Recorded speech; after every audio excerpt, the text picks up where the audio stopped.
Olá, tudo bem? Hoje é uma sexta-feira cinzenta, posto que é a sexta-feira da crucificação de Jesus. De madrugada, ele foi traído com um beijo. Aquilo que parecia afetuoso trazia traição, condenação, dor, morte. De madrugada, Judas traz Jesus. Em seguida, Jesus é levado ao julgamento.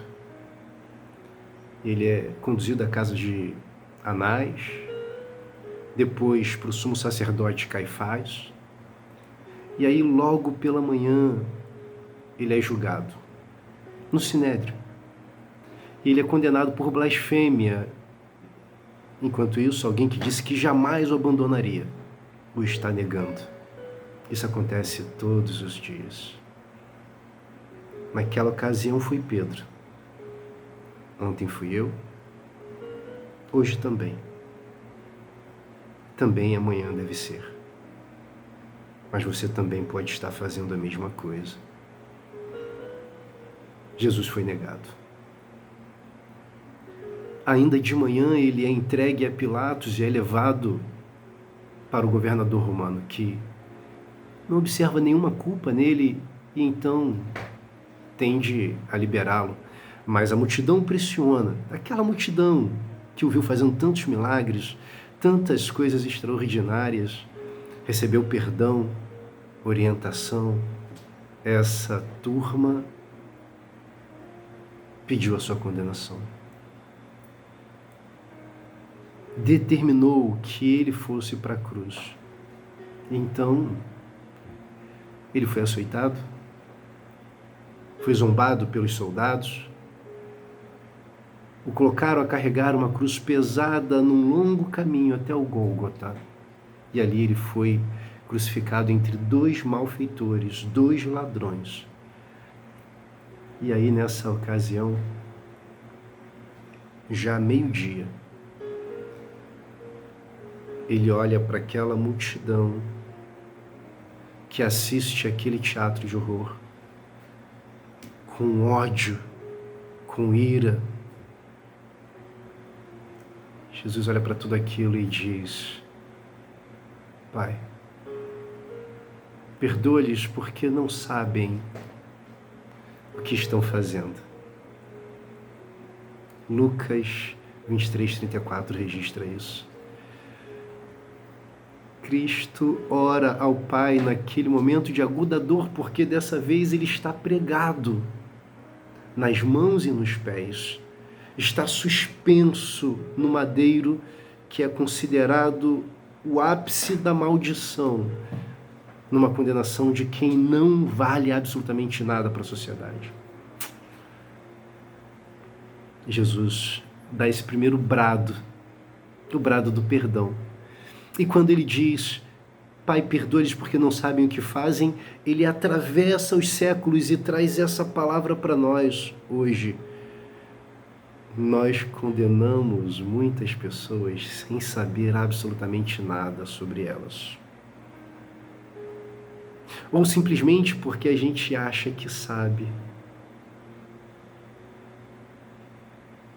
E a gente então desenvolve pensamentos a respeito, e no caso de Jesus, eles desenvolveram que Jesus era blasfemo, que Jesus estava falando que não deveria dizer, que Jesus estava querendo ser quem ele não era. Eles formularam muitas impressões erradas sobre Jesus. E muitas coisas que eles formularam em suas mentes e corações foram coisas que eles escolheram formular. Jesus nunca arrogou sobre si e eles também nunca viram Jesus fazer ou falar. Isso atravessa os séculos e encontra com a gente. Quantas coisas nós falamos, quantas pessoas nós condenamos, quantas pessoas nós crucificamos sem saber exatamente a verdade sobre elas. A gente segue repetindo o erro. Mas a boa notícia é que Jesus, sabendo disso, que a gente erra sobre os outros,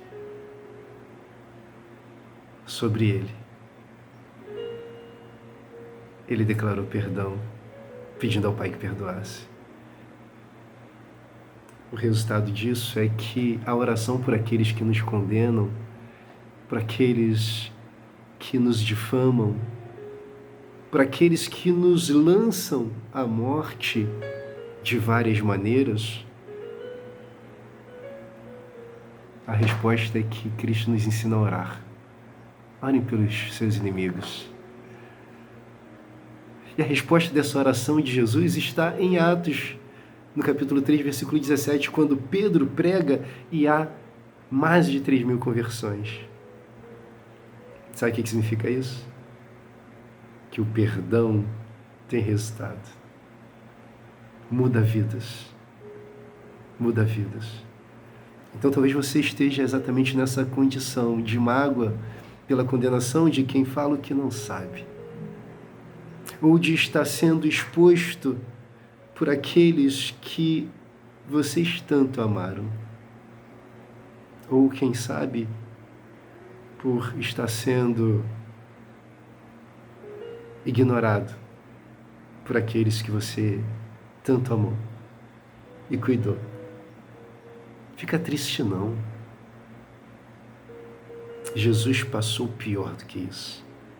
E a resposta dele a isso foi: Pai, perdoa, eles não fazem ideia.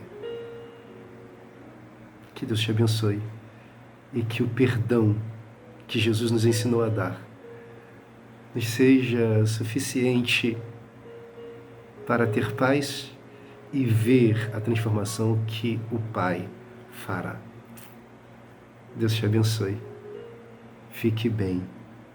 Jesus venceu a morte, venceu a injusta condenação com amor e perdão.